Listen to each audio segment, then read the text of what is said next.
చాలామంది వస్తుంటారు కళ్ళు తిరుగుతున్నాయి అని. అయితే దాన్ని వర్టైగో అని ఎప్పుడు అంటాం. ఇప్పుడు మనం స్టేషనరీగా ఉన్న మన సరౌండింగ్స్, మన ఉన్న రూమ్ అంతా తిరుగుతున్నట్టు అనిపిస్తుందంటే దాన్ని వర్టైగో అంటాం. సో అసలు వర్టైగో ఎందుకు వస్తుంది? సో మన ఏదైతే మన బాడీలో బ్యాలెన్స్ని మెయింటైన్ చేసే ఆర్గన్స్ ఉన్నాయో అవి సరిగా పనిచేయకపోవడం వల్ల మనకి ఇలా వర్టైగో వస్తుంది. సో దీని కాజెస్ ఏంటి? దీన్ని 2 కాజెస్గా డివైడ్ చేయొచ్చు మనం, peripheral causes and central causes. So first peripheral causes గురించి మాట్లాడదాం. మన ఇన్నర్ ఇయర్లో అది మన బ్యాలెన్స్ని కంట్రోల్ చేయడానికి చాలా ఇంపార్టెంట్. అందులో ఫ్లూయిడ్ ఉంటుంది. సో ఈ ఫ్లూయిడ్ మూమెంట్స్ వల్ల మనం కదిలినప్పుడల్లా ఈ ఫ్లూయిడ్లో కూడా మూమెంట్స్ జరిగి ఆ ఇన్ఫర్మేషన్ని మన బ్రెయిన్కి పంపిస్తూ ఉంటుంది కాక్లియర్ నర్వ్ ద్వారా. సో ఈ ఆపరేటర్స్లో ఏదన్నా డ్యామేజ్ అయితే అప్పుడు మనకి కళ్ళు తిరిగినట్టు ఉంటుంది, మన బ్యాలెన్స్ అవుట్ అవుతుంది. So peripheral causes of vertigo ఏంటి? ఫస్ట్ అనేది వెస్టిబ్యులార్ న్యూరోనైటిస్, అంటే ఒక వైరల్ ఇన్ఫెక్షన్. ఆ వెస్టిబ్యులార్ ఆపరేటస్లో ఏదైనా వైరల్ ఇన్ఫెక్షన్ వచ్చినప్పుడు మనకి వర్టైగో వస్తుంది. Then next is benign positional vertigo. ఇందులో ఏమవుతుంది అంటే పేషెంట్ సడన్గా పొజిషన్ మార్చినప్పుడు కళ్ళు తిరిగినట్టు అనిపిస్తాయి, రూమ్ అంతా తిరిగినట్టు అనిపిస్తుంది.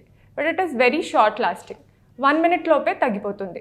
తర్వాత మళ్ళీ నార్మల్ అవుతారు. ఓన్లీ వన్ సైడ్లో తిరిగినప్పుడు లేదంటే పొజిషన్ చేంజ్ చేసినప్పుడు ఓన్లీ ఇలాంటి టైంలో ఈ వర్టైగో అనేది వస్తుంది, ఆ తర్వాత నార్మల్ అవుతుంది.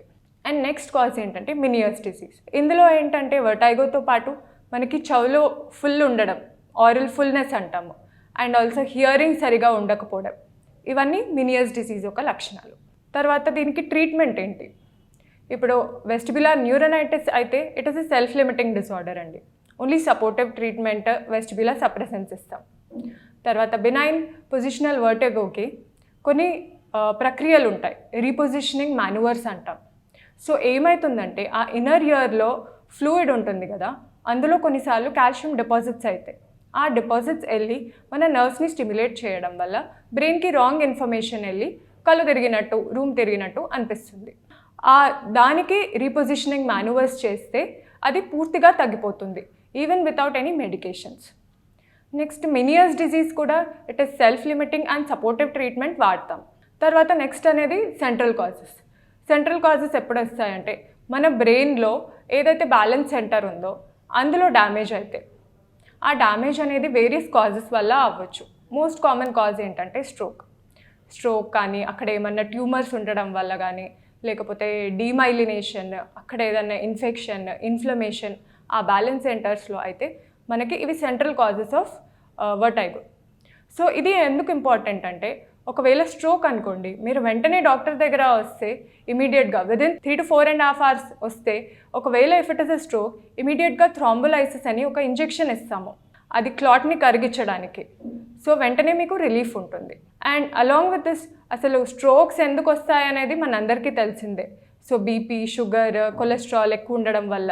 కానీ చాలామందికి తెలియనిది ఏంటంటే వర్టైగో కూడా స్ట్రోక్ యొక్క లక్షణం అని చాలామందికి తెలీదు. సో ఎప్పుడైతే మనకి ఈ వర్టైగోతో పాటు ఏదైనా బ్యాలెన్స్ అవుట్ అవ్వడం కానీ, కాలు చేయి సరిగా పనిచేయకపోవడం, లేదంటే రెండు కనిపించడము, మిగతా స్ట్రోక్ లక్షణాలు లైక్ మింగడానికి ఇబ్బంది ఉండడం, ఇలాంటివి ఏమైనా లక్షణాలు ఉన్నప్పుడు వెంటనే డాక్టర్ దగ్గర రావాలి.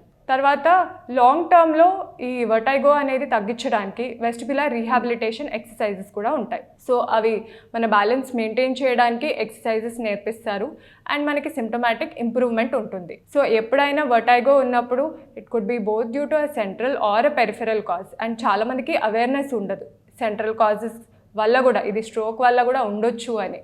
దేనికైనా ట్రీట్మెంట్ ఉంటుంది కాబట్టి వెంటనే డాక్టర్ దగ్గర వచ్చి సంప్రదించడం ఇంపార్టెంట్.